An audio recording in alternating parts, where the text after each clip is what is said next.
नमस्कार, भाषा IQ academy में आपका स्वागत है। वन दरोगा के लिए कमर कस के तैयार हो जाइए, क्योंकि भाषा IQ एकेडमी आपके लिए लेकर आया है पाठ्यक्रमानुसार टॉपिक्स। देर न करते हुए शुरू करते हैं आज का फर्स्ट टॉपिक। और जिन्होंने अभी तक सब्सक्राइब नहीं किया प्लीज कर लीजिए, क्योंकि नहीं करेंगे तो बाद में आप ही कहेंगे काश कर लिया होता। ओके, तो देर न करते हुए शुरू करते हैं आज का टॉपिक, फॉरेस्ट सर्टिफिकेशन। जिनेवा स्थित गैर लाभकारी संस्था वन प्रमाणन के अनुमोदन के लिए कार्यक्रम परिषद PEFC जिसे कहा जाता है ने network for certification and conservation of forest, जिसे शॉर्ट फॉर्म में कहा जाता है NCCF। यह क्या होता है? एक गैर लाभकारी भारतीय संस्था है। ये कौन सा? नेटवर्क फॉर सर्टिफिकेशन, जो सर्टिफिकेट देने का काम करता है एवं कंजर्वेशन ऑफ फॉरेस्ट का काम करता है, NCCF द्वारा विकसित सतत वन प्रबंधन SFM के प्रमाणन मानक का समर्थन करने का निर्णय लिया है। तो जिनेवा स्थित जो ये गैर लाभकारी संस्था है PEFC, इसने कहा है कि NCCF द्वारा जो सतत वन प्रबंधन है उनके द्वारा जो प्रमाणन मानक है इसका उन्होंने समर्थन किया है। ओके, इस पॉइंट को आप ध्यान दीजिएगा। PEFC जो कि अभी मैंने आपको बताया था, वन प्रमाणन के अनुमोदन के लिए जो कार्यक्रम परिषद है ने स्थायी वन प्रबंधन के लिए स्वतंत्र तृतीय पक्ष प्रमाणन, जिसे थर्ड पार्टी सर्टिफिकेशन कहा जाता है, इसको प्रदान कर रहा होता है। वन प्रबंधन के क्षेत्र में थर्ड पार्टी सर्टिफिकेशन का कार्य कर रहा होता है। महत्वपूर्ण तथ्यों को अब हम समझते हैं, जिसमें क्वेश्चन बनने की पूरी उम्मीद है।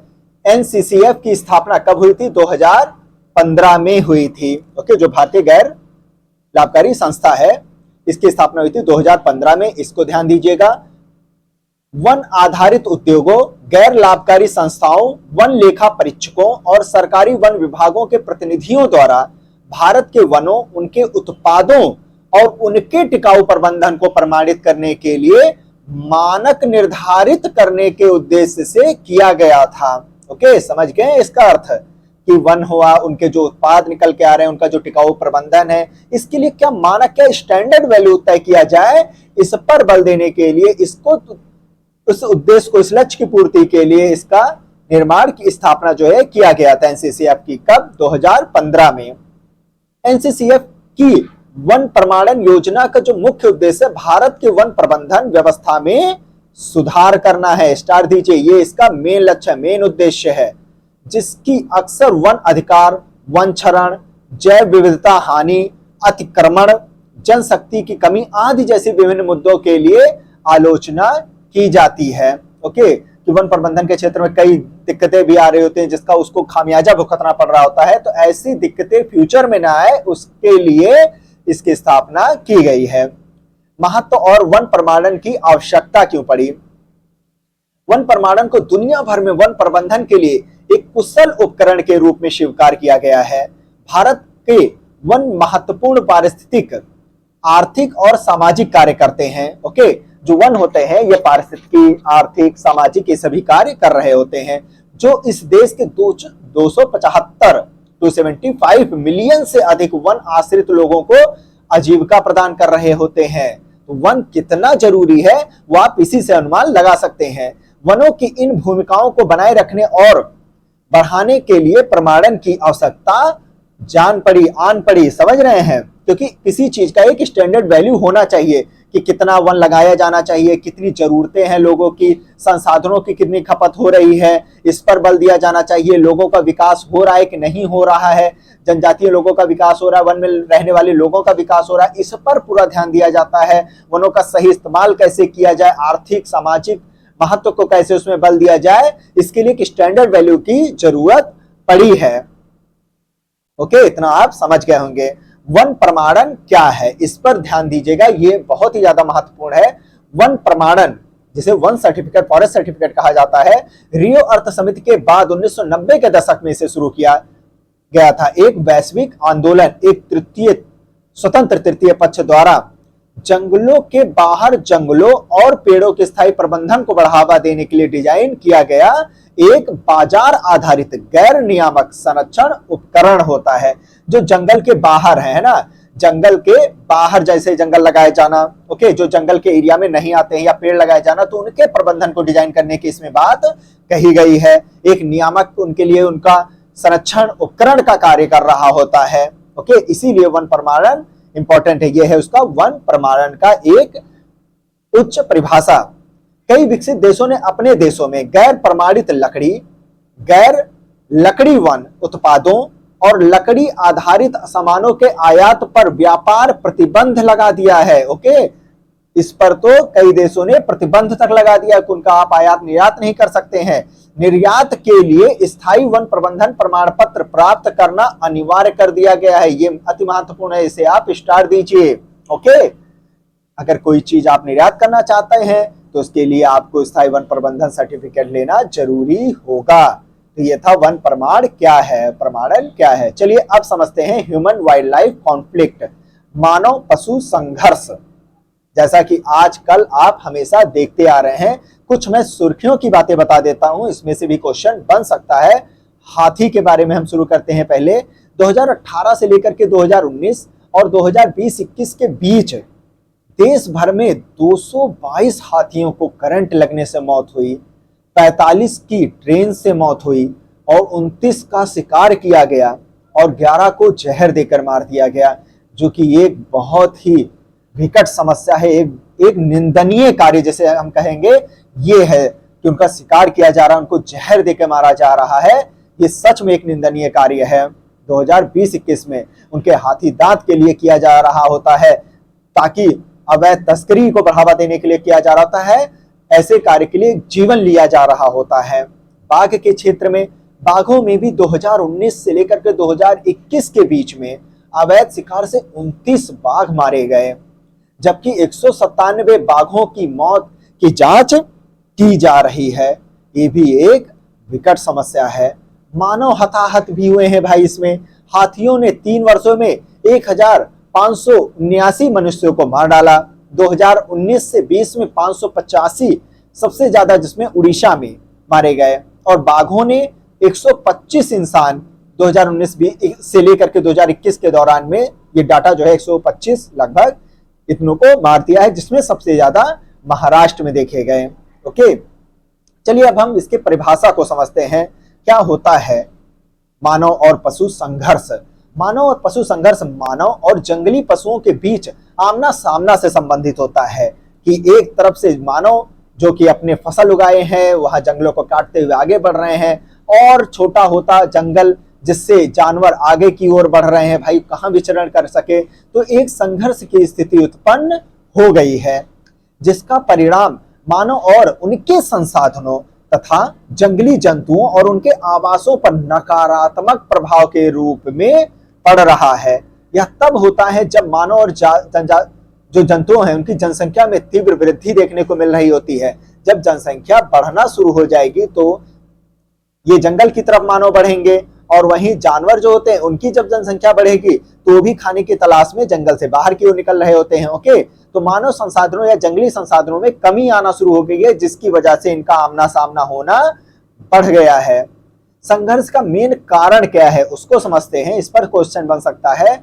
मानव वन्यजीव संघर्ष के कारणों, मुख्य कारणों में निवास स्थान का नुकसान होना एक अहम कारण है। आवासीय जो उनकी हानि हो रही है, ह्रास हो रहा है, उसका एक मेन कारण इसमें बताया जा रहा है। जंगली जानवरों की आबादी में वृद्धि, ये इसका दूसरा एक मुख्य कारण है। खेती के लिए जंगली जानवरों को आकर्षित करने वाले बदलते फसल पैटर्न, ऐसी फसलें उगाई जा रही हैं जो कि बाहर जंगलों के रहने वाले जानवरों को जो होता है अपनी ओर आकर्षित कर रहे हैं कि वो भोजन की तलाश में उधर खिंचे हुए आ रहे हैं। एक ये कारण बनता हुआ जा रहा है। भोजन हो गया, चारे के लिए वन क्षेत्र से मानव बहुल परिदृश्य में जंगली जानवरों की आवाजाही शामिल है, इसलिए भी इनका आमना सामना कॉन्फ्लिक्ट बन गया है। वन उपज के अवैध संग्रह के लिए मनुष्यों का जंगलों में जाना, आक्रामक विदेशी प्रजातियों की वृद्धि के कारण निवास स्थान का क्षरण होना भी इसमें एक अहम कारण है। तो ये भी अगर ऑप्शन में दिया रहेगा तो आप इस पर टिक लगा दीजिएगा। आक्रामक विदेशी प्रजाति की बढ़ती हुई संख्या भी एक मुख्य कारण बनता हुआ जा रहा है। सुझाव और आगे के रास्तों को हम समझते हैं। World wide fund for nature और जिसे WWF कहा जाता है और संयुक्त राष्ट्र पर्यावरण कार्यक्रम UNEP द्वारा संयुक्त रूप से प्रकाशित, अब देखिए इस रिपोर्ट को आप ध्यान दीजिएगा, ए future for all report 2021 report है। इस पर स्टार दे दीजिएगा। कौन जारी करता है? WWF world wide fund for nature और UNEP के द्वारा इसे जारी प्रकाशित किया जाता है। इसका शीर्षक था सभी के लिए मनुष्य, सभी के लिए भविष्य, मानव वन्यजीव सह अस्तित्व की आवश्यकता। ओके, ये इसका एक अहम कड़ी है। ओके, तो इस पर आप ध्यान दीजिएगा, इसका थीम है। रिपोर्ट जो है ये, इसमें मनुष्य और वन्यजीवों के सह अस्तित्व और स्थानीय समुदायों की भागीदारी के दृष्टिकोण का सुझाव देती है। जो जंगलों के जो स्थानीय निवासी हैं उन पर बल दिया जाता है और साथ ही जंगलों के जो वन्यजीव हैं उन पर भी बल दिया गया है, क्योंकि मानव वन्यजीव संघर्ष की पूरी तरह से दबाना संभव नहीं है। अब ऐसा भी नहीं किया जा सकता कि इनके संघर्ष को पूरी तरीके से दबा ही दिया जाए, ये भी नहीं हो सकता है। इस रिपोर्ट में इस चीज को कहा गया है। अब हम कुछ केस स्टडी के बारे में हम जानते हैं। दक्षिण अफ्रीका में कवांगो जाम्बेजी ट्रांस फ्रंटियर संरक्षण क्षेत्र, स्थानीय समुदायों ने जोखिम वाले क्षेत्रों में रात के समय सुरक्षा के लिए निश्चित और मोबाइल शेर प्रूफ गलियारों का स्थापना किया है। ओके, जो लैंड फ्री गलियारे हैं, प्रूफ गलियारे हैं, उनको स्थापित किया गया है, जिसके कारण 2016 में पशुधन हत्याओं में 95% की कमी आई है। ये एक अहम वो कदम है दक्षिण अफ्रीका के द्वारा कि देखिए एक कदम उठाया गया शेर प्रूफ गलियारा और उसके जरिए जो पशुधन हत्याएं हैं उस पर रोक लगाई गई और 2016 में शेरों की शून्य हत्याएं हुई। 2012 और 2013 में 17 हत्याओं की तुलना में। ओके, 2016 में शून्य हत्याएं देखी गई। सामुदायिक भागीदारी पे बल देते हैं। क्या है? स्थानीय समुदायों की पूर्ण भागीदारी HWC को कम करने, जो मानव वन्यजीव जो संघर्ष उसको कम करने और मनुष्य और वन्यजीवों के बीच सहअस्तित्व को ओर ले जाने में मदद कर सकती है। कि एक सामुदायिक भागीदारी की जरूरत है ताकि जो उनके बीच संघर्ष है, एक दूसरे को जो शिकार हो जा रहा है उस पर कंट्रोल किया जा सके, आपसी समन्वय उसमें क्रिएट किया जा सके, कुछ ऐसा कदम उठाया जा सके कि वो संघर्ष जो है किसी तरह दोनों के लिए वरदान सिद्ध हो सके, कि मतलब किसी को कोई हताहत ना हो और दोनों को अपना अपना कार्य चलता रहे, उनको अपना भोजन मिलता रहे, अपना संसाधन उनको प्राप्त होता रहे। मीडिया के विभिन्न रूपों के माध्यम से सूचना का प्रसार, देखिए जानकारी बहुत जरूरी होता है। अगर जागरूकता होगी तो मानव जीव और पशु संघर्ष को रोका जा सकता है। समझ रहे हैं? संवेदनशील जो क्षेत्र है, सलाह देने के लिए समय समय पर जागरूकता बढ़ाई जानी चाहिए आम जनता को। वन्य जीवों के प्रति नकारात्मक बातचीत होती है, सह अस्तित्व और सहिष्णुता के दृष्टिकोण को शामिल करना आवश्यक है। नकारात्मक नहीं, यहाँ पर सकारात्मक की बात है, गलती से निकल गया, सॉरी। इसके लिए सकारात्मक बातचीत की जरूरत है, अस्तित्व बढ़ाने की जरूरत है, सहिष्णुता को ध्यान में रखने की जरूरत है। जंगल में और उसके आसपास रहने वाले लोगों के लिए कौशल विकास कार्यक्रम उन्हें स्वरोजगार बेहतर अवसर प्रदान करेंगे। देखिए अगर स्वरोजगार को बढ़ावा मिलेगा तो वो जंगल की ओर बढ़ना कम कर देंगे, फिर वो नए नए रोजगार खुद ही अपनी जगह पर तलाशना शुरू कर देंगे, जंगली उत्पादों पर निर्भर रहना वो कम कर देंगे। तो इससे क्या होगा कि उनका आमना सामना थोड़ा कम हो जाएगा और पेड़ पौधे भी उतने स्तर पर नहीं कट रहे होंगे, तो इससे वन भी सिमटना थोड़ा सा कम हो जाएगा। ओके, इसके परिणाम स्वरूप कृषि भूमि के साथ साथ वन भूमि पर संयुक्त दबाव क्या हो जाएगा? कम हो जाएगा। CBD के वैश्विक जैव विविधता के ढांचे के भीतर सह अस्तित्व के लिए विशिष्ट लक्ष्य प्रमुख तत्व होने भी चाहिए। भारतीय वन्यजीव संस्थान की दिशा निर्देश को लागू करना, वन्य जीवों पर रैखिक बुनियादी ढांचों के प्रभाव को कम करने के लिए पर्यावरण के अनुकूल उपाय भी अपनाने की जरूरत है। और लास्ट पॉइंट है, ये दिशा निर्देश एक पर्यावरण अनुकूलन संरचना प्रदान करके रैखिक बुनियादी ढांचे के डिजाइन में संशोधन का सुझाव देते हैं, जो एक रैखिक बुनियादी ढांचे में वन्य जीव की सुरक्षा आवाजाही सुनिश्चित करेंगे। इतना भारी भरकम वर्ड में ना चाहिए, कुल मिलाकर के एक योजना, एक जागरूकता, एक सही सलाह, एक संवेदनशील क्षेत्रों के बारे में उनको निर्णय, सकारात्मक दृष्टिकोण ही वन्यजीव संघर्ष को रोक सकता है। ओके, बाकी आप जो इसके कुछ रिपोर्ट हैं उस पर ध्यान दे दीजिएगा, कुछ करंट इशू भी ध्यान दीजिएगा, इस पर से क्वेश्चन और इसके कैसे मतलब इस पर निदान किया जा सके, क्या कारण है, इसको भी आप पढ़ के जाइएगा, समझ के जाइएगा। आगे एक नए इंटरेस्टिंग टॉपिक के साथ मैं आपके सामने फिर से उपस्थित होऊंगा।